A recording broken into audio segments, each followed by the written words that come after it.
Hey folks, Jim Thomas here, Fitness Management and Consulting, and I appreciate you being here at the channel today. And for those of you that have not yet done so, please hit that subscribe button. I appreciate it. And if you find the information I provide beneficial, please hit that like button as well. Now, our topic for you today is how to avoid mediocrity in your gym. And of all the things, right, that's the thing you don't want to be. That's the thing you don't want to have as an owner, a manager, a salesperson, just as a gym itself, to be considered, just average, mediocre. That's not where you want to be. So I want to give you some tips, some things that you can do to help change some of this. And as I go through this, think about, hey, where are you at right now? Say on a 1 to 10 scale, and each one of these, I'm a 2, I'm a 10, wherever you're at. And what is it going to take to get up to a higher level on each one of these? So how to avoid mediocrity in your gym. Number one, think big, but act small. And here's what I mean. One of the things that happens to so many folks is our think gets really small. There's all these reasons we can't do well. Oh, we've had an ice storm. We've had a pandemic. We lost a key person. Our power went out. Okay, things happen all the time, right? And those are all kind of, seemingly unsolvable problems. They're not, but seemingly so sometimes.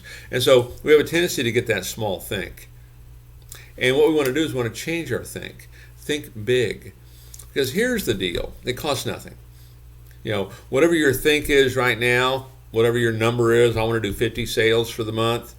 Well, change that and say, I want to do 100. Okay? But then you're going to prepare an action plan on what it would take to do that. It's kind of that simple. Okay? And so when I say you want to think big but act small, you start working, taking small steps to accomplish this. If we're thinking big, we're not trying to do it all that in one day or 1 week. We put together an action plan. We work on it every single day. We work on little steps at a time. But think big. This is one of the great ways to stay away from being average, being mediocre, because average simply does not work.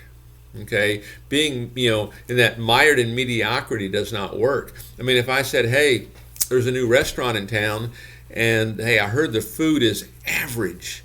I heard the food's really mediocre. Do you want to go? Probably not.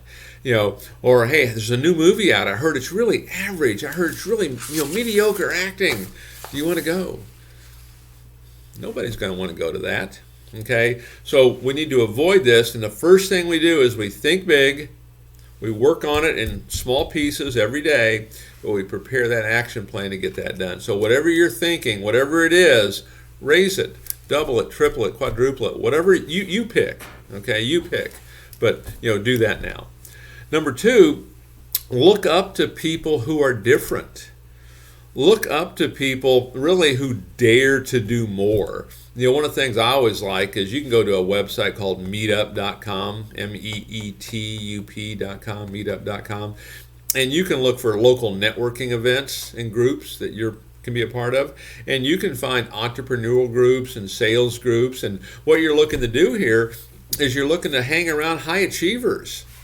You're not looking to hang around folks that are telling you why it can't be done or why, hey, Jim, you're never going to be able to do that. Okay, you want to hang around these high achievers. You want to, be hanging around these folks that dare to think different. Okay, number three, don't listen to the majority. Majority is not always right. More often than not, they're wrong. And I'll give you an example. As we're doing this video right now, we're still in a pandemic, and there are clubs that through the previous year and into our current year, they're breaking sales records. It's happening all over. But then there's plenty of folks that I get folks that'll call me up and they'll say they need help and they want help, but they proceed to tell me why everything's wrong. And they'll list all the sources, all the other people that agree with them. Okay? Don't go that route. Okay, if you want to avoid mediocrity or even worse than that, okay, we have to stay focused on solutions. And as we talked about earlier, let's associate with these high achievers and folks that are accomplishing more, because you can do it too. Okay, part of this we will need to step out of our comfort zone, but just one step at a time, right? Number 4, spend your time doing something productive. One of the things that happens sometimes, particularly if we start to struggle, in some ways we start to kind of worry business out the door. We start thinking all these ways. Oh yeah, this always happens to me. Oh yeah, only me. Let's avoid this kind of mindset, and let's make sure we're spending our time doing something productive. Okay, the old adage, if you change the way you look at things, the things you look at will change. And so start looking at things from a solutions point of view. Don't look at it from a problem point of view. Just make this simple shift in your thinking, and you'll find your production will start to change, and everything around you will start to change.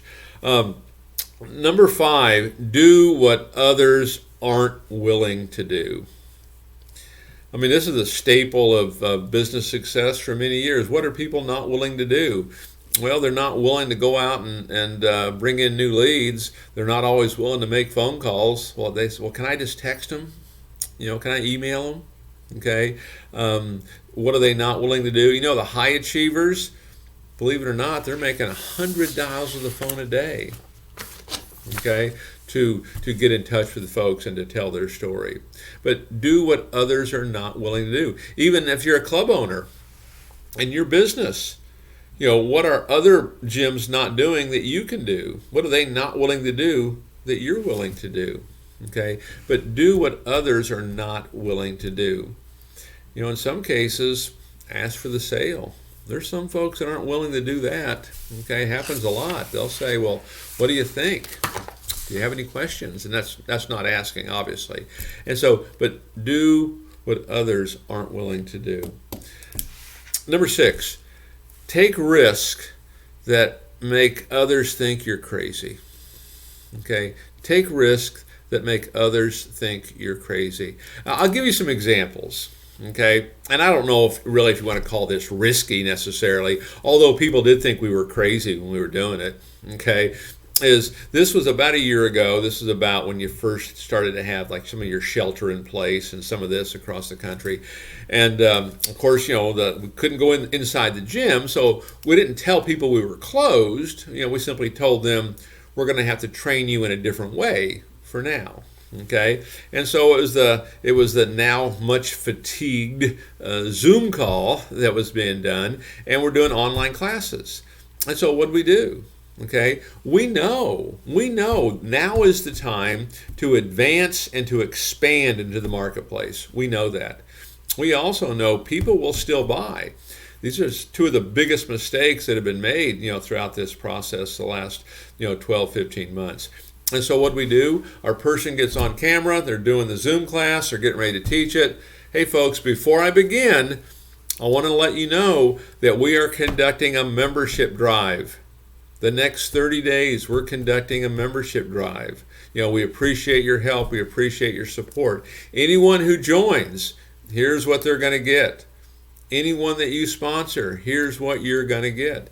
And we're out there conducting membership drives when some folks, they're in total retreat, and we're doing a membership drive. Okay? Did people think we were crazy? Yeah, a little bit. But you know what? It worked.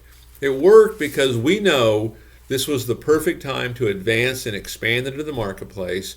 And we also knew that people will still buy, and people did. And in part, we kind of treated it like a pre-sales. You can join now, no money, and then once we get back going again, that's when dues will start being debited. It worked well.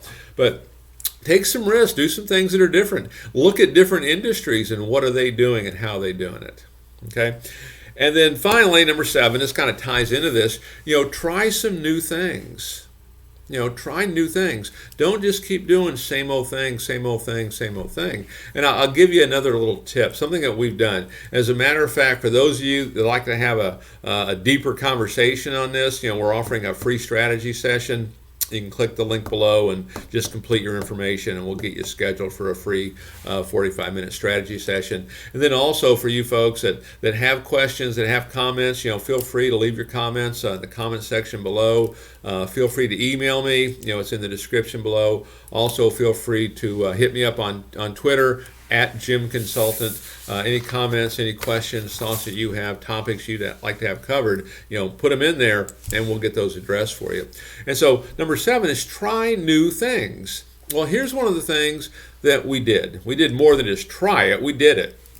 Is we put out a letter, and this kind of came from me, not necessarily from the club owners. I did it on behalf of the club owners, but this letter came from me to the local marketplace, individual gym owners, that I represent a club in the area that would like to acquire the assets of nearby gyms. And so if you are considering shutting down, because a lot of folks shut down and just lost everything. And we can help them shut down, and they can actually get some money out of this. And so we're looking to acquire the assets of local clubs, the dues base, maybe the URL we can point, the phone number we can point, email databases, guest registers, telephone inquiry logs, renewal list. We're looking to acquire all of that. And in most cases, this can be done with no out-of-pocket for the acquiring owner, and the person liquidating, they can get a monthly check, where in many cases they weren't getting anything. And so we put that out there, and we had some clubs, they'd take on as many as 3 local clubs, as they were, starting to shut down. And I think you're going to see more of this. This is going to continue to happen. Clubs that are on the edge or just don't want to continue doing it. So look at trying new things, test some things out. But what we're trying to do, we want to avoid mediocrity. We want to avoid average. The world does not respond to average. So folks, I appreciate you tuning in here today. If you like the content that I provide, please consider hitting that like button. If you've not yet done so, please hit that subscribe button, and we'll look forward to seeing you all in that next video.